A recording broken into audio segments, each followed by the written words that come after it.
Good afternoon, everyone. Hopefully you all enjoyed a great show and a lunch this afternoon.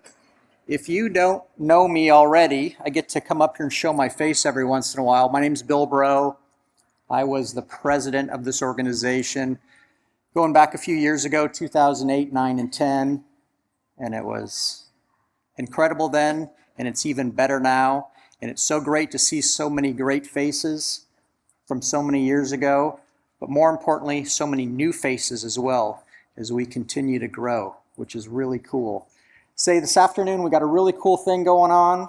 I get to introduce a gentleman by the name of Ken Simonson, and Ken, his pedigree is incredible. He's the chief economist for the AGC, and Ken's been doing that since 2001. That's a long time. He knows what he's doing. Ken has the opportunity to provide a lot of professional insight into the economy and what it implies for us in the construction and the industrial trades. He gives frequent interviews. He has a publication, and I think that goes out to 40,000 some people. It's a weekly, one-page electronic communication. I read it. It's awesome. Gives us a lot of insight. Ken has more than 40 years of experience with respect to analyzing, advocating, and communicating about different economic and tax issues and the way they relate to us in the construction industry. Today, or currently, Ken serves as the liaison to the Census Bureau's Construction Data Modernization Working Group. Love to hear more about that. He is a fellow and past president of the National Association for Business Economics, and he is co-director of the Tax Economics Forum, a professional meeting group that you co-founded back in 1982. To add to Ken's pedigree, he's got a Bachelor of Arts from the University of Chicago and a Master of Arts from Northwestern University. And today, Ken will walk us through his insights in the construction outlook and what's on the horizon going into 2026. Welcome, Ken.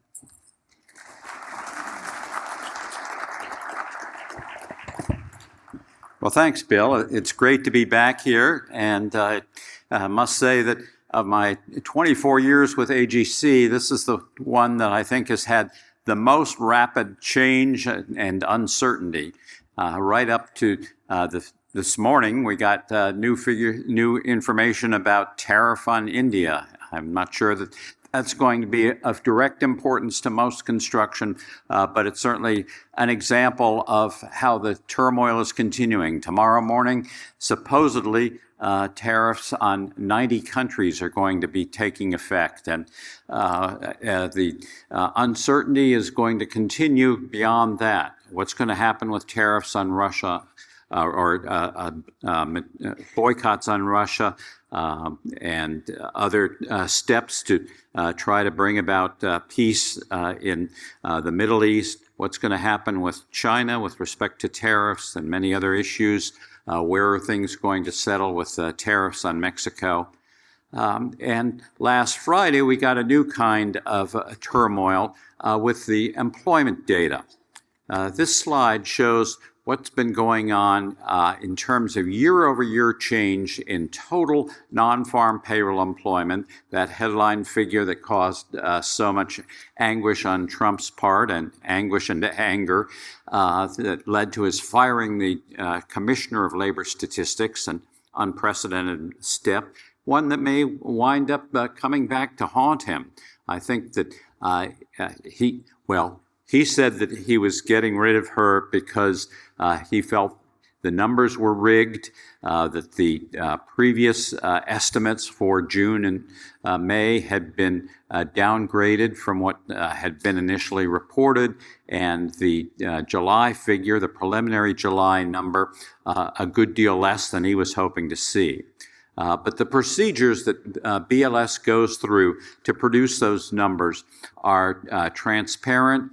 You've heard it over and over in the last 5 days. I'm frankly amazed that this is still a big news story, but there were multiple stories in the Washington Post and the Wall Street Journal today, and Of course, Bloomberg, NPR still covering this because I think that if he does appoint someone who has obvious political ties, demonstrating loyalty to the president rather than trying to just get out the most honest figures, if that next number shows an increase over what we had before, then people are really going to think that the numbers have been tampered with. I served for 6 years on the BLS Data Users Advisory Committee, which is made up of 24 experts from many different fields, meets a couple of times a year, did meet till the president shut down that committee at the beginning of his second term, met to give feedback to BLS on how it could improve its data collection, processing, and publications of the data. And I think with that kind of process in place, not just what the procedures that BLS puts on its website, but how it reports to an independent group, gets feedback from experts, it really deserves that title that you hear so often. It's the gold standard of statistical agencies. And so I do feel that these numbers are the best available. Why did we have a big downward revision? Well, the data is collected remarkably fast and published remarkably fast. In this case, on August 1st, we got figures about employment during the payroll period that included just the 12th of the month. So really, 2.5 weeks in case of many employers, they were expected to turn in their payroll information about how many employees they had. Naturally, particularly in this era when more and more people are ignoring requests to fill out surveys, it's pretty incomplete. And so BLS has a very transparent process described on its website to report information on this quick preliminary basis, but then as they get more complete and corrected reports in, they do revise the numbers 1 and 2 months back. And so the downturn that we saw in the May and June figures could well be reversed for June when we get a September report. The July number that came out on the 1st could go higher or lower when we get more complete information. At any rate, what you see here, total non-farm payroll employment did increase by 1% over the last 12 months. That's actually a little faster than the labor force has been growing, and the unemployment rate has remained very low by historical standards at 4.2%. If I were president, I wouldn't be complaining about these numbers, let alone claiming they were rigged. But thank goodness nobody has tried to make me president. Total construction has actually been growing faster than the overall economy. You can see that in the last year, up 1.2%, not much more, but a significant growth over the 3.5 years since January 2022. It's up 9.5%. And non-residential construction, which consists of employment at building construction firms, non-residential building, non-residential specialty trades, and heavy and civil engineering construction firms, that's been growing twice as fast as total non-farm payroll employment. It was up 2.4% in the last 12 months and up 12%, almost double the growth rate of total non-farm payroll employment since the beginning of 2022 when we first came out of that sharp recession tied to the pandemic.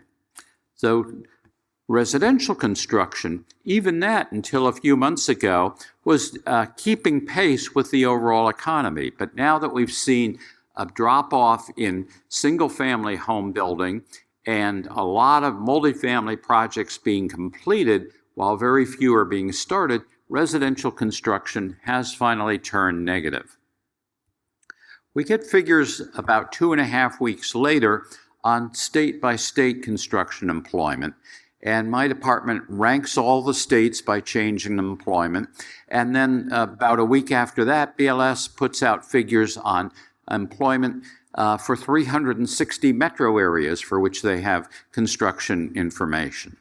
And what you see on this graph, this map, is that 2/3 of the states did add jobs in the last 12 months, June to June. But that's actually down somewhat from the count we were seeing throughout 2024. Anywhere from 35 to 45 states were adding jobs. And at that time, the few states that were in the red or the pink with declining employment were widely scattered. Now things do seem to be concentrating more. So the West Coast states, the Northeast states, some of the states in the South are in negative territory. And then you have various shades of green. The brightest green, over 10% growth in New Mexico, and states across the northern tier, and interestingly, in the midsection of the country, also have had growth. We get another series from the Bureau of Labor Statistics about employment. And on this graph, rather than showing the year-over-year change, I've taken a snapshot of what was going on in the month of June, the latest month that we have data for 3 different series. And here these numbers are expressed as a percent of the then current workforce. So the red line shows that 4.2% of the workforce in June of 2025 was hired. That's not a net increase. That's the gross number of hires. To get the net, you look at that employment report. So how does this compare to past Junes? Well, it was an uptick from a year before, but if you go back across the history of that series, it's still the 3rd lowest percentage of workforce being hired in June of any June. Obviously, hires and job openings, layoffs, all of those change from month to month. So it's important in this case just to compare the same month year over year. Job openings plunged from June of last year to June of this year. They're not at a record low, but they are at the lowest level going back to 2017 for June. So together, these figures say to me that while the employment report showed that that employment is still increasing, companies have really slowed their hiring, and they're not even advertising jobs at the rate that they used to. But layoffs, a 3rd series, is also at a very low level when you look historically. It did move up from June of last year to June of this year, but again, it's the 3rd lowest rate compared to the workforce in that month in the history of that data. And if you go back to June of 2009, you'll see that that's when we saw the record low job openings and a huge drop off in hires. At that point, a record low in that series. So what happened to layoffs then? They spiked to what was then a record high. So at that time, companies were already feeling the effect of the housing bust, the big slowdown in non-residential private employment and projects, and hitting just the peak on public projects. So not only were they pulling back on hires and greatly pulling back on job openings, but they were starting to lay off people at a pretty steep rate.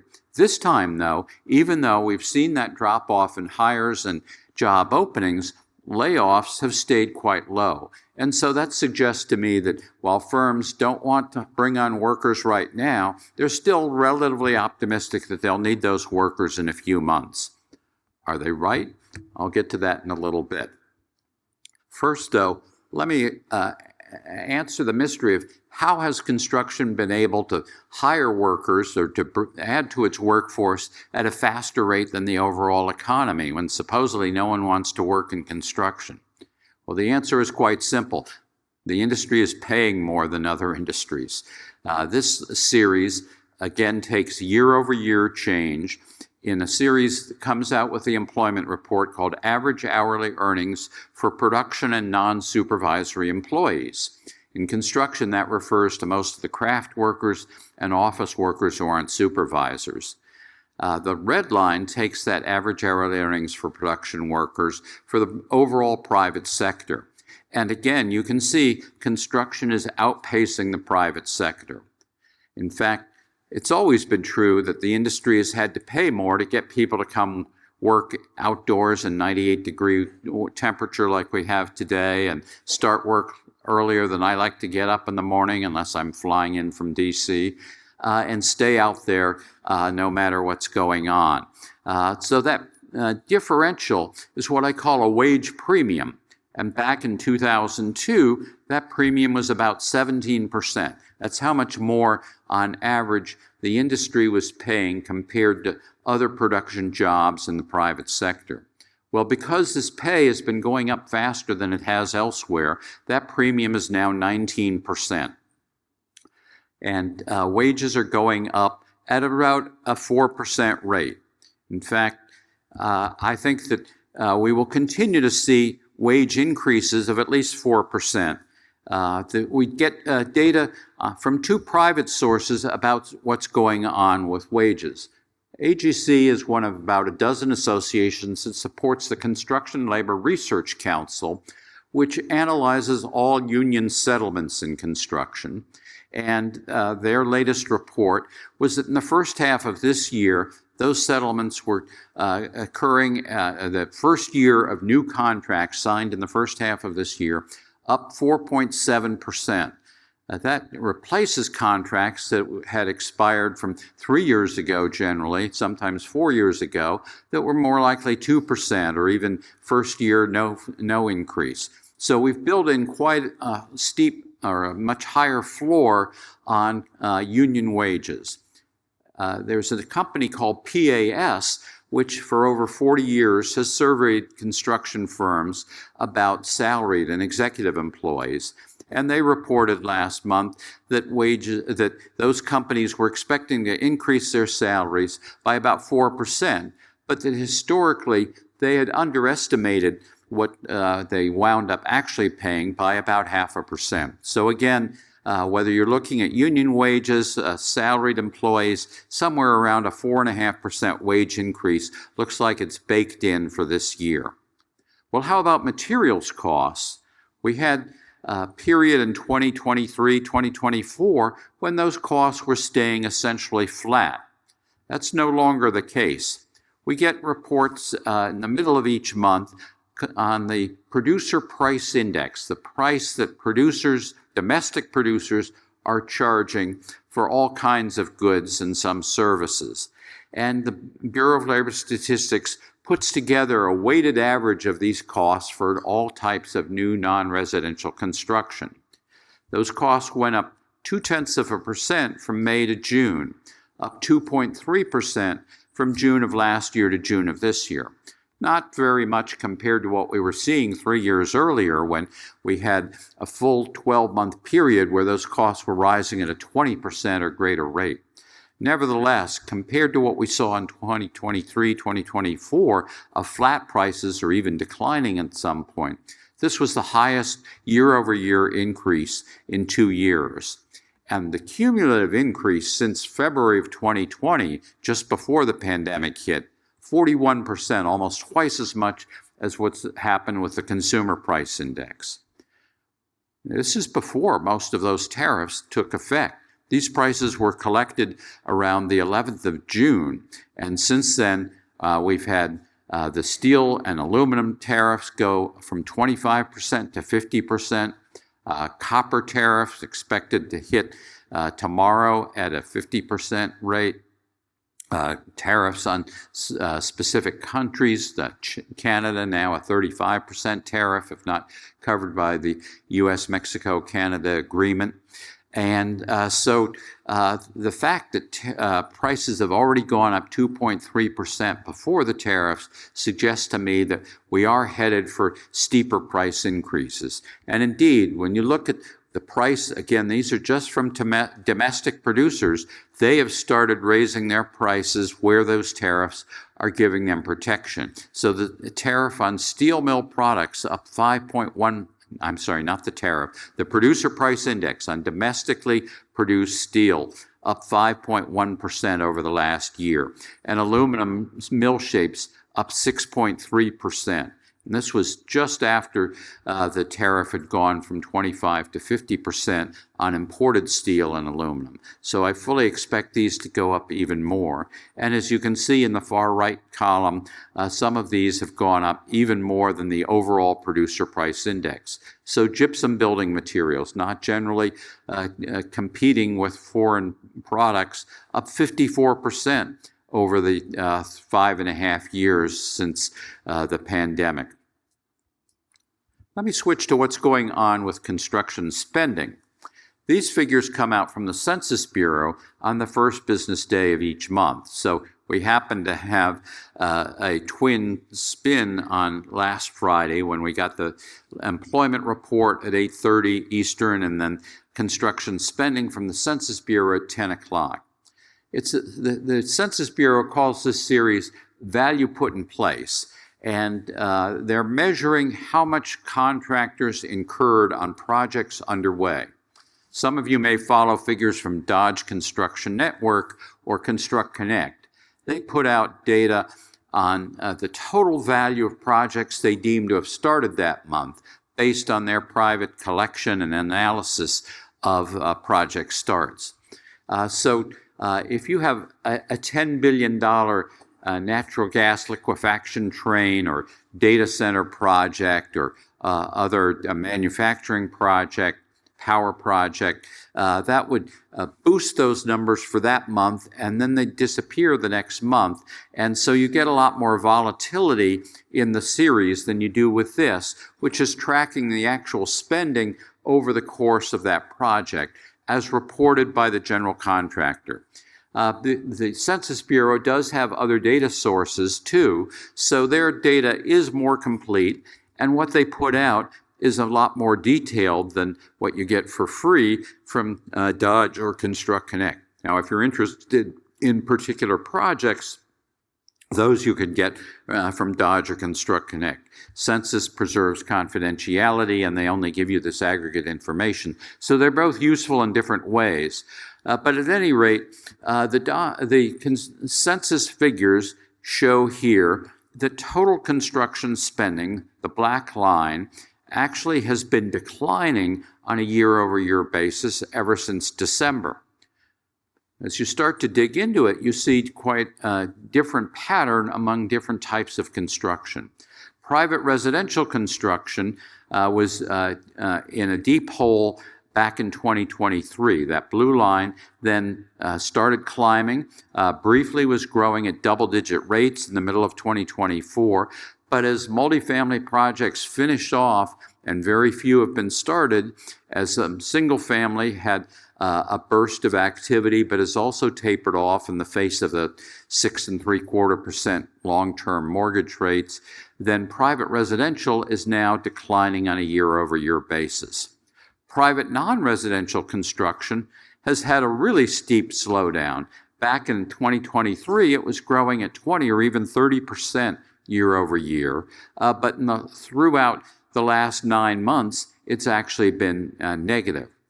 Public construction is a third story. It has stayed positive and has actually picked up the pace a little bit in the last few months.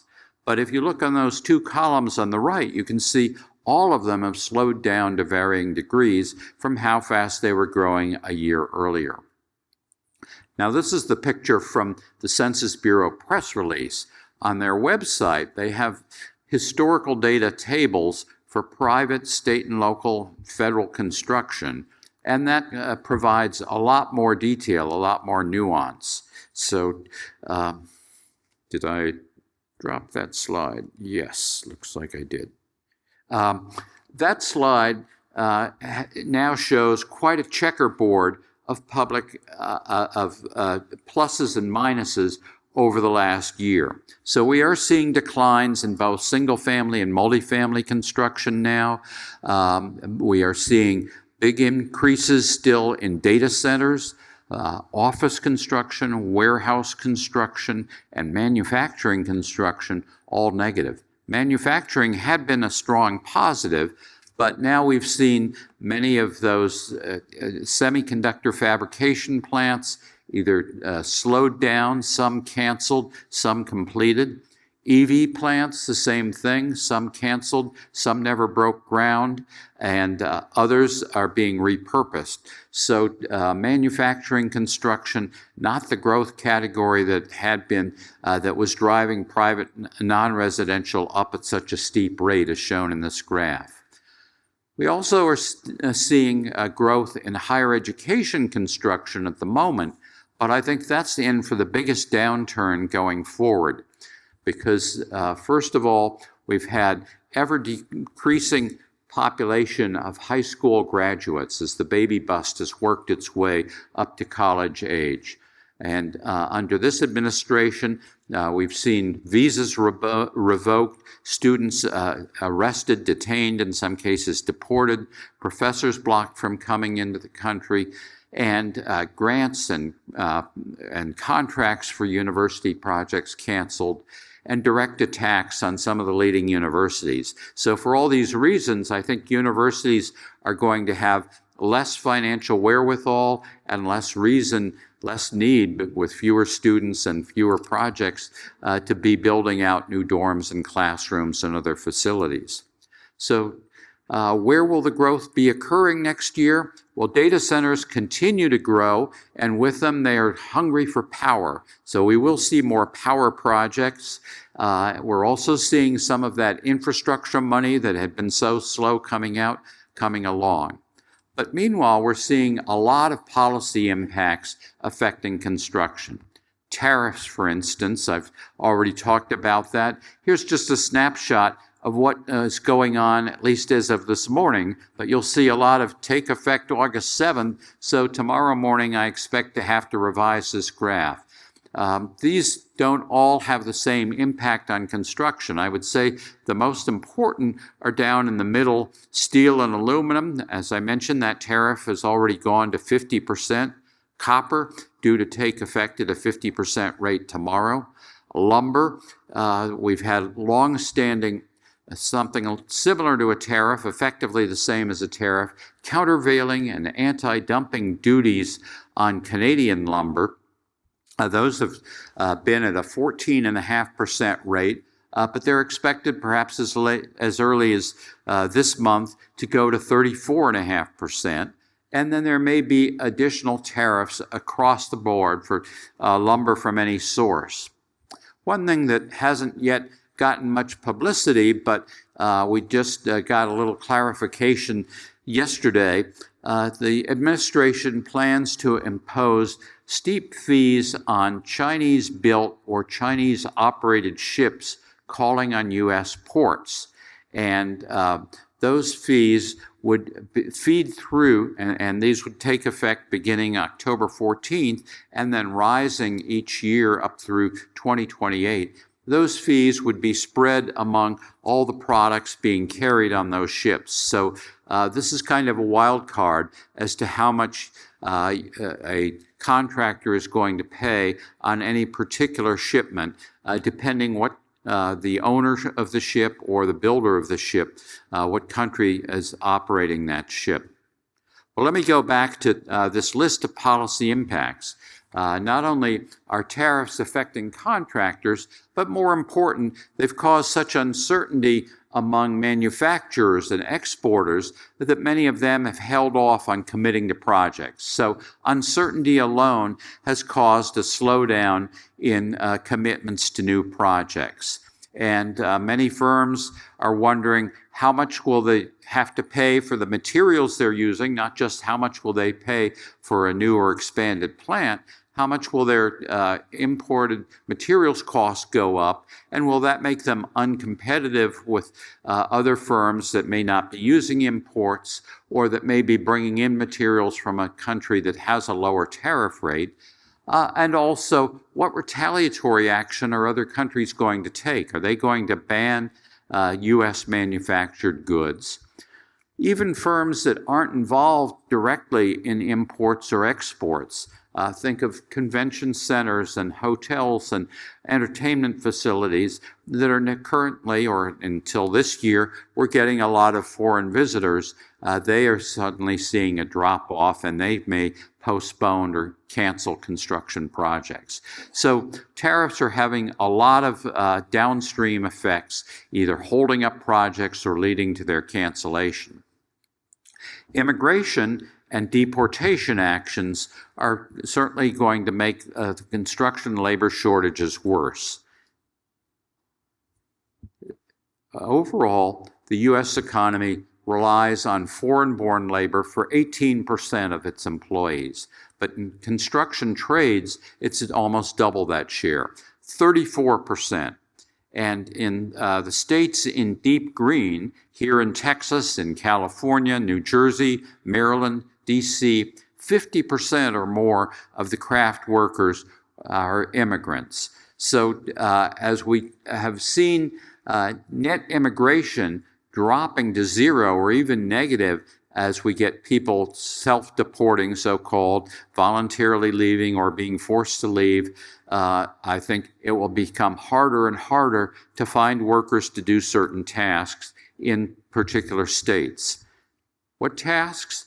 Well, while overall 34% of construction workers are foreign-born, construction craft workers, when you look at the building envelope trades, whether it's floor, wall, insulation, ceiling, roofing, it's 40-some percent, 50-some percent, even 60% for drywall and plasters and stucco masons. For iron and steel workers, for construction equipment operators, it's actually a lower percentage than the overall workforce. But obviously, you can't finish the project if you can't get the interior done. Let me go back one more time to what's happening on policy changes. We saw the enactment last month of the so-called One Big Beautiful Bill Act, and that has baked in huge deficits over the next several years. The tax increases, the tax cuts are greatly outweighing the additional tariff revenue that we're getting now. And while there have been spending cuts in various areas, the net impact is that we're going to have much higher deficits. That means the federal government will be borrowing trillions of dollars more. And that, in turn, means that long-term interest rates are going to be higher than they would have been in the absence of that act. So that certainly affects the 30-year fixed mortgage rate that is pricing many would-be home buyers out of the market and keeping people who have one of those sweet 3% mortgages from moving. But more important for non-residential construction, municipal bonds that state and local agencies issue, hospital bonds or airport bonds, all of those, more of the bond issue will have to go for interest payments, less available for building. And so it's yet another negative effect of recent policy changes on construction.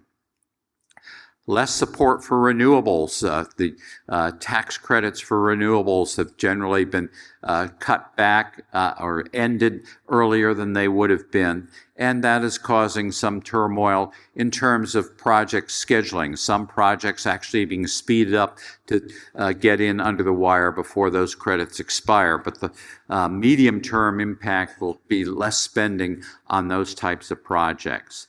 Now, certainly, the tax cuts provide more certainty for businesses. The immediate expensing for equipment is a boost to investment, and some of that will flow through to more demand for construction. Similarly, the tariffs may encourage some more firms to build or expand plants in the U.S., but the net impacts of these in terms of the response from other countries, the response from the bond market, I think is going to be negative for construction.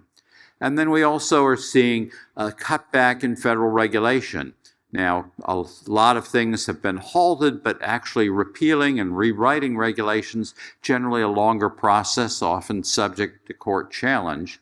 And for many construction projects, it's state and local regulations that are the real hurdles to getting to the starting line or getting things done on a timely or cost-effective basis. So I'm not holding out a lot of hope that federal regulatory relief will provide a big boost to construction either. Let me wrap up by describing what I see happening with the economy now. At the beginning of the year, and I should mention that while I'm a past president of the National Association for Business Economics, I'm still involved in analyzing and sometimes reporting on their survey results. And last Monday, they put out a quarterly survey of 63 corporate economists. They also do quarterly surveys of economic forecasters. And in both cases, these surveys have gotten a little more optimistic compared to the thinking at the beginning of the year that the tariffs that Trump was threatening to impose immediately looked like those were going to cause or possibly tip the economy into recession. Since then, things have gotten a little brighter. We haven't seen a big drop-off in jobs figures until the last 3 months. We got a favorable report on gross domestic product, grew 3% in the second quarter, a net of inflation. That followed a decline of 0.5% in the first quarter. But if you average those two together, as I think you need to do to get an accurate picture, the economy is still growing, somewhat more slowly than it did in the last 2 years of the Biden administration, but still positive. And so I think it's not baked in, it's not likely, but it's become riskier that we will see some period of decline in jobs and in economic growth. I'm not ready to invoke the R word and say that we'll have a recession where you have a sustained period of job loss or a steep job loss as we saw for 2 months when the pandemic hit. But I think continued slowing, as you saw on that first slide, with job growth slowing, perhaps negative in some months. Single-family construction, earlier in the year, I thought we would eventually see a pickup. Now I think we'll be lucky to finish the year level with where we were at the end of last year. But gradually, more and more people are getting to the point where they need to change houses. They may have taken a job in another city. Their family situation has changed. And more people can either afford to buy a house without a mortgage, pay down a much higher down payment so they have an affordable monthly payment, or the builder is buying down the mortgage for the first couple of years. So I do think that by the end of the year, we may start to see a pickup again in single-family construction. Multifamily construction also has been in a steep dive lately, but as projects finish off this year, we'll reach a floor and start to see increases in multifamily construction next year. I think we will still see declining warehouse construction, although there are niches. Cold storage still seems to be in demand, and that so-called last mile, or better described as last hour delivery, where people are now getting packages delivered the same day they order it, that requires smaller warehouses dotted around or inside metro areas. So the big 1 million square foot warehouses that I saw as my plane was coming into DFW, those may not be doing well, but smaller ones that can deliver more quickly still demand for there. But the office market still looks very depressed. Now, AGC of America, we're the capstone, if you will, on a federation. There are 87 local and state chapters around the country. Here in Texas, not surprisingly, you have the most local chapters right here, represented by Texo, which covers not just the DFW area, but the entire northeast part of the state. But at any rate, AGC of America has an office in Arlington, Virginia, that we were an original tenant when it opened in 2006. We have about 50 people who work there. But in November, we're moving catty-corner to an older building that has been freshened up more, but we're taking about a third less space. And I think that's typical of many employers. Even if they're requiring people to come in more days a week, they're fitting them into less space. So I've had a private office for my whole time there. Next, I'll be hoteling. So I'm not happy about trends on office construction from a personal standpoint, let alone for what's going on with the industry. In terms of growth, data centers, demand just seems to be insatiable, but they're also spreading out. No longer are they crowding into Northern Virginia. That market is tapped out in terms of power. Instead, data centers are heading to wherever they can get ready power hookups and neighbors who are willing to see one of those big square boxes put outside their yard. Data centers are also investing themselves in power. Whether it's their own solar, certainly putting in huge battery and generator to make sure that they have uninterruptible power, and starting to experiment with either reviving closed nuclear facilities or investing in new modular nuclear. I don't think that that's going to show up in construction spending put in place in the next year, but it's definitely in the exploration and planning stage. We're also seeing categories of infrastructure. Highway construction is still getting funds from the Infrastructure Investment and Jobs Act of 2021. Rail construction happening in various parts of the country. We're yet to see that the Texas high-speed rail is going to come about, but we are getting private high-speed rail between Las Vegas and Los Angeles County. And we're certainly seeing airport construction, not just DFW, but everywhere I go, and I fly through several airports a month, they're either putting in new luxury clubs, changing the retail mix, adding gates, and sometimes doing airside improvements, and also landside with roads or consolidated rental car centers. So those markets still look strong for next year. But overall, I think construction spending is more likely to decline than to increase. Manufacturing, yes, we'll be getting some more plants.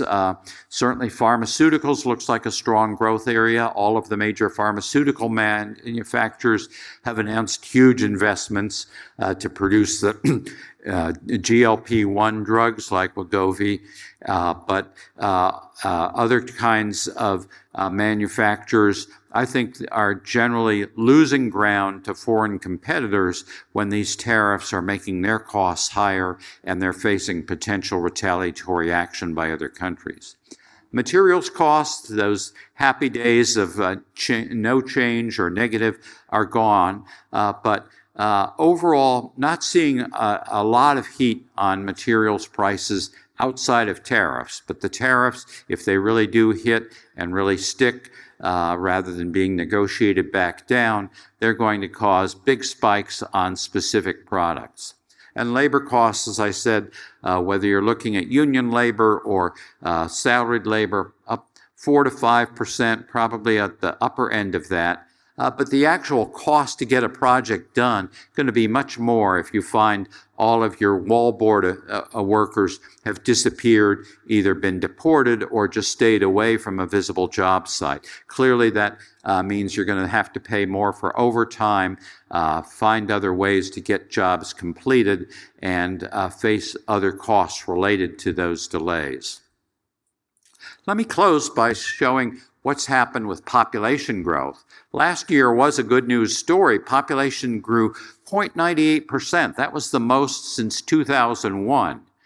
But 84% of that growth was a result of net immigration. That is, more people coming in to that state than leaving the country. And so this year, with net immigration basically held at zero or perhaps negative, 18 states that grew only because of net immigration from abroad are likely to lose population. And that could include Texas right here. So that's my story. I'm sticking to it till I get new data. When I do, I'll put it in the Data Digest. As you heard, that's my weekly summary of economic news relevant to construction. Be glad to add any of you to the email list and send you these slides or an update of them. Just email me at ken.simonson@agc.org. And go to agc.org. We have lots of other information that I think you'll find useful, including Tariff Resource Center that has a lot more detail than I was able to crowd onto that slide. So with that, be glad to take questions if there's anybody here who's not afraid to ask an economist in front of a room full of their peers. Please go ahead and stand up, shout it out, hold up your hand, or else grab me on my way out afterwards if you are shy. But thank you for having me.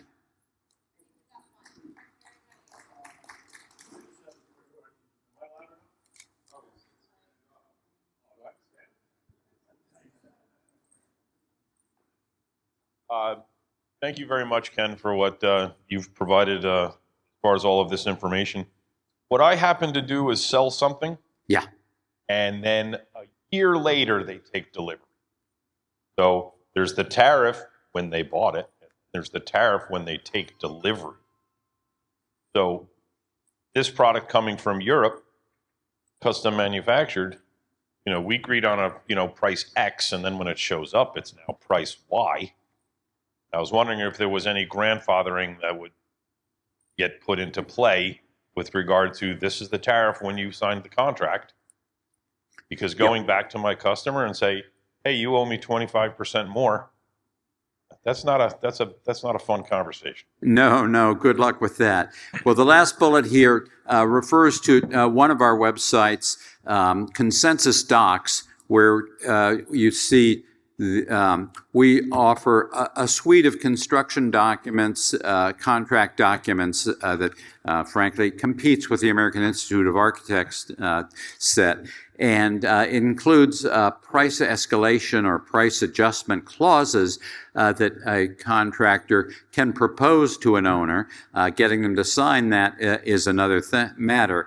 But if you don't have that in the contract at the time that you start the project, it's going to be a very difficult conversation indeed to get an owner to accept a price increase that wasn't budgeted for, wasn't specified in the contract. We've heard during the pandemic with the supply chain disruptions and the extreme price jumps that there were a few cases of private owners making allowances, but with public owners, I think that's pretty well impossible, that they're locked in by regulations, by fixed budgets, as well as by the terms of contracts. So all I can advise is see if you can get some flexibility in what the pricing is, whether you can get the owner to agree to pay up front for certain materials that perhaps can be stored either at the job site or some other point that they can still be accessed. But obviously there are a lot of materials that's not feasible. It has gotten much more difficult given the volatility on these tariff rates and effective dates and how they vary from one country to another as to what the tariff is going to be on any particular product, particularly when you're talking about something that's assembled from components that may come from numerous other countries. So I think we're going to see a lot of litigation ahead, unfortunately, on what the tariff rate should have been on some particular product, and therefore who's going to pay that ultimately. Yeah.